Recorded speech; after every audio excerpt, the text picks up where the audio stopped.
अस्सलाम वालेकुम। Welcome to my YouTube channel knowledge legacy. आज हम फिज़िक्स में चैप्टर नंबर फर्स्ट में हम स्क्रू गेज के बारे में पढ़ेंगे। अच्छा, सबसे पहले हम डेफिनेशन से स्टार्ट कर लेते हैं। A device which is use to measure smallest length and diameter of wire and thickness of metal sheet. अच्छा, स्क्रू गेज हमारे पास वो डिवाइस होती हैं जिसमें हम मेजर करते हैं सबसे स्मॉल लेंथ मेजर करते हैं, किसी भी चीज़ की डायमीटर हम मेजर करते हैं यानी किसी वायर की डायमीटर, और थिकनेस ऑफ मेटल शीट यानी किसी भी चीज़ की थिकनेस हम मेजर करते हैं।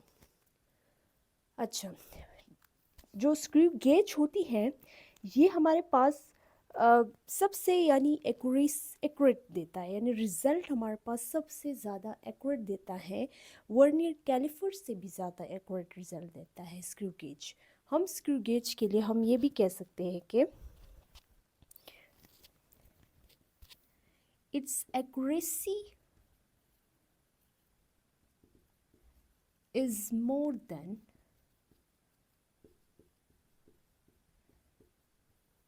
Vernier caliper. अच्छा, स्क्रू गेज की जो एक्यूरेसी है वो हमारे पास मोर देन वर्नियर कैलिपर यानी वर्नियर कैलिपर से ज़्यादा एक्यूरेट रिजल्ट देता है। यानी हमारे पास जो स्क्रू गेज है ये हमारे पास डायमीटर भी देता है, यानी वायर की डायमीटर तक, यानी इतना स्मॉल वायर जिसकी डायमीटर भी हमें स्क्रू गेज बता सकता है। सही है। अच्छा, किसी भी चीज़ को मेजर करता है, स्मॉल लेंथ्स को, और थिकनेस को मेजर करता है मेटल शीट की। और हमारे पास ये जो है एक्यूरेसी यानी इसका एक्यूरेट पॉइंट क्या होता है, वर्नियर कैलिपर से भी, यानी वर्नियर कैलिपर से भी ज़्यादा है इसका एक्यूरेट पॉइंट। हमने वर्नियर कैलिपर में पढ़ा था कि वर्नियर कैलिपर डायमीटर को किसी भी होलो सिलेंडर की डेप्थ को फाइंड करने के लिए हम यूज़ करते हैं। हम किसी भी किसी भी ऑब्जेक्ट का इंटीरियर जो है डायमीटर फाइंड आउट करते हैं, एक्सटीरियर डायमीटर फाइंड आउट करते हैं। इसी तरह स्क्रू गेज जो है, और इसका स्क्रू गेज का जो एक्यूरेसी होता है ये वर्नियर कैलिपर से भी ज़्यादा होता है। हम इसकी कंस्ट्रक्शन की तरफ चलते हैं। Construction, okay. कंस्ट्रक्शन में हमारे पास एक यू शेप्ड मेटल होता है,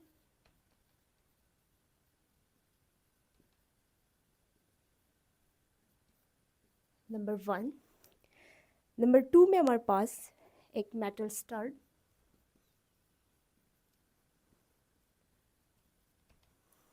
ओके। नंबर थ्री में हमारे पास मैन स्केल, जिसको हम इंडेक्स लाइन भी कहते हैं। नंबर फोर में circular scale,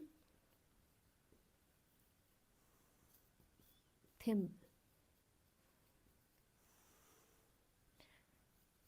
okay. And number six में हमारे पास है रेडिच, ओके, रेचेट। ठीक है, कंस्ट्रक्शन में हमारे पास ये है कि यू शेप्ड मेटल, ये वाला, ये पोर्शन जो है ये यू शेप्ड मेटल है।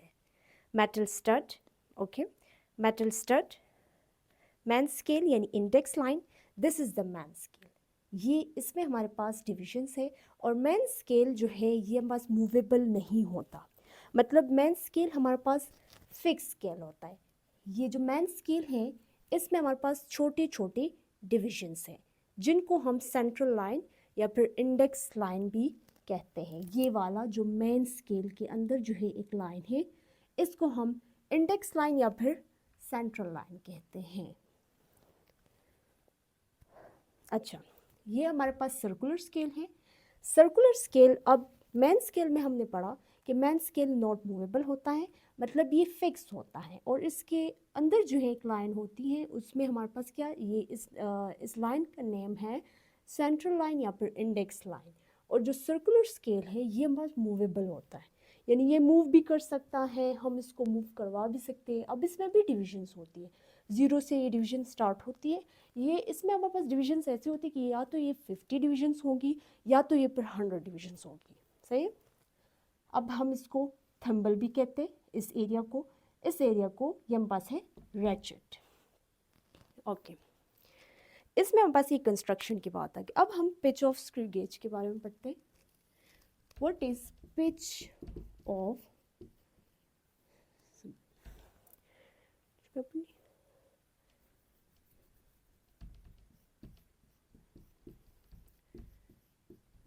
Pitch of screw gauge.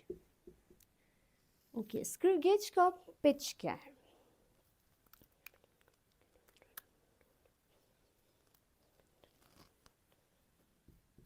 Definition की तरफ चलते हैं।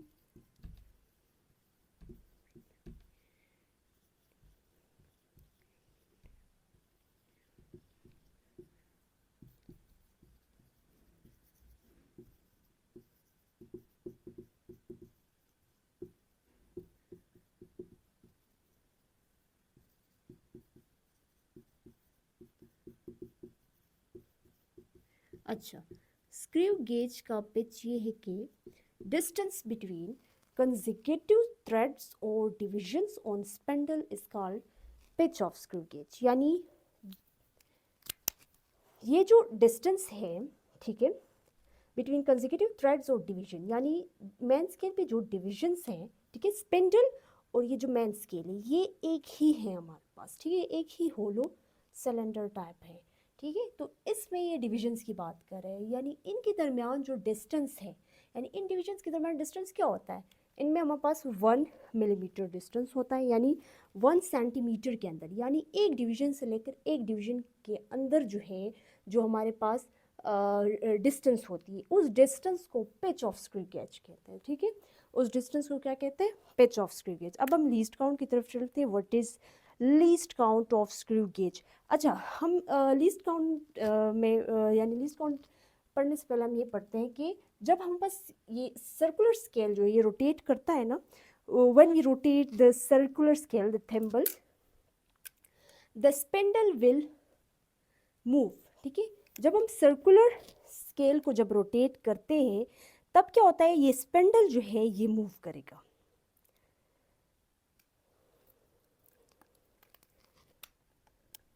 अच्छा, लीस्ट काउंट की तरफ चलते हैं। What is least count? Least count, okay, least count के बारे में हमने पढ़ लिया था कि वर्नियर कैलिपर का भी लीस्ट काउंट होता है, इसी तरह हमने मीटर रूलर का भी लीस्ट काउंट पढ़ लिया था। इसमें हम पढ़ेंगे स्क्रू गेज का लीस्ट काउंट क्या होता है। अच्छा, द स्मॉलेस्ट मेजरमेंट, मैं डेफिनेशन लिख लेती हूँ।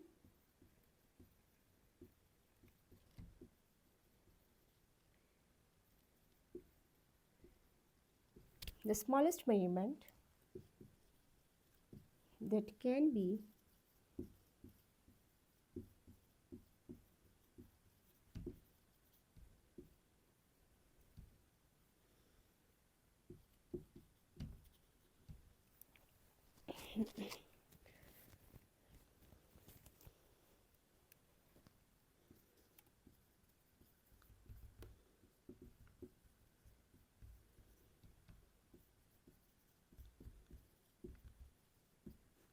Okay, least count of screw gauge ये है कि smallest measurement that can be measured by screw gauge is called least count of screw gauge. अच्छा, सबसे कम, अच्छा, लीस्ट काउंट में अब हम इसका फार्मूला पढ़ लेते हैं। लीस्ट काउंट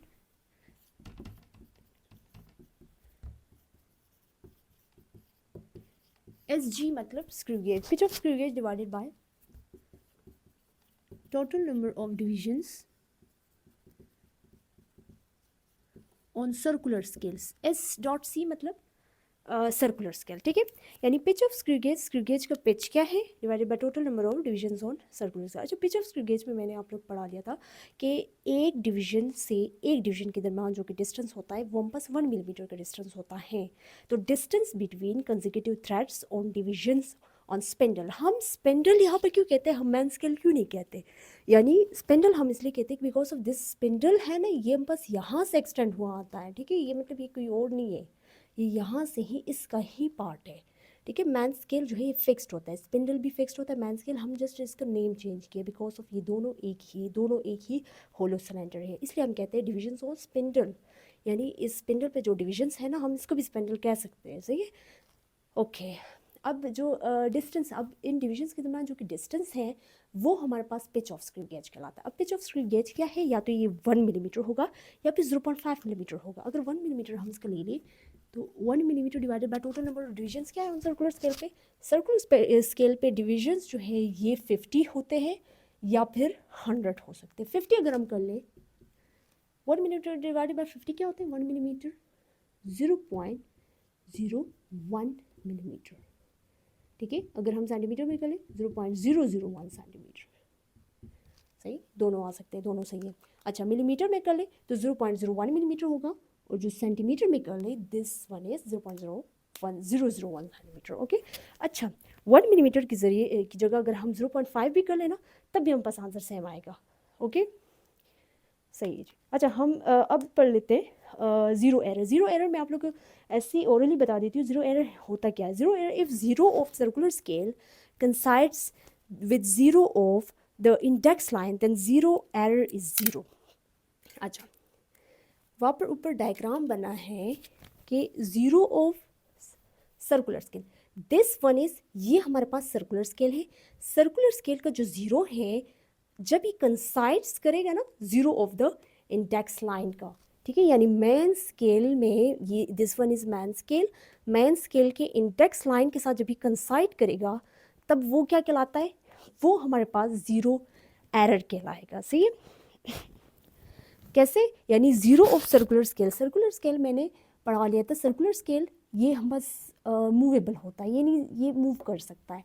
जब ये कंसाइड करेगा ना ये zero, this one is circular, जब ये कंसाइड्स करेगा zero of the main scale के साथ या फिर इंडेक्स लाइन के ज़ीरो के साथ, जब ये कंसाइड करेगा ये हमारे पास कहलाता है ज़ीरो एरर। अच्छा, ज़ीरो एरर 2 टाइप्स की होती है, या तो पॉजिटिव ज़ीरो एरर होगा या तो फिर नेगेटिव ज़ीरो एरर होगा। पॉजिटिव ज़ीरो एरर कैसे होता है, if the zero of circular scale lies behind the index line then the zero error will be positive, ठीक है। Zero of the circular scale, यानी सर्कुलर स्केल का जो zero है वो behind the index line, this one is index line, okay, index line के behind, यानी zero यानी ऊपर नहीं, बिहाइंड बिल्कुल पीछे जाएगा, तब हम पास क्या कहलाता है, ये हम पास पॉजिटिव कहलाएगा। ये एरर होगा, ज़ीरो एरर होगा, लेकिन हमारे पास पॉजिटिव ज़ीरो एरर होगा, सही है। अच्छा, नेगेटिव ज़ीरो एरर क्या होता है, if zero of this circular scale crosses the index line then the zero error will be negative. Crosses कैसे, यानी जब हमारे पास ज़ीरो एरर जो है सर्कुलर स्केल का ज़ीरो एरर क्रॉस करेगा, यानी दिस इंडेक्स लाइन से ऊपर जब जाएगा, यानी क्रॉस करेगा इंडेक्स लाइन को, वो हम पास नेगेटिव ज़ीरो एरर कहलाएगा, ठीक है, ओके। पॉजिटिव ज़ीरो एरर क्या होता है, जब हमारे पास इंडेक्स लाइंस का ये जो सर्कुलर स्केल का ज़ीरो है वो इंडेक्स लाइन के ज़ीरो एरर से बिहाइंड होगा, यानी पीछे होगा, तब वो हम पास पॉजिटिव ज़ीरो एरर कहलाता है। और नेगेटिव ज़ीरो एरर कब होगा, जब हमारे पास index zero of this circular scale वो हम पास क्रॉस करेगा इंडेक्स लाइन के ज़ीरो को, तब हमारे पास क्या कहलाता है, नेगेटिव ज़ीरो एरर। तो ये हमारे पास कंप्लीट करेगा इंडेक्स लाइन के ज़ीरो को, तब हमारे पास क्या कहलाता है, नेगेटिव ज़ीरो एरर। तो ये हमारे पास कंप्लीट लेक्चर है। Thank you.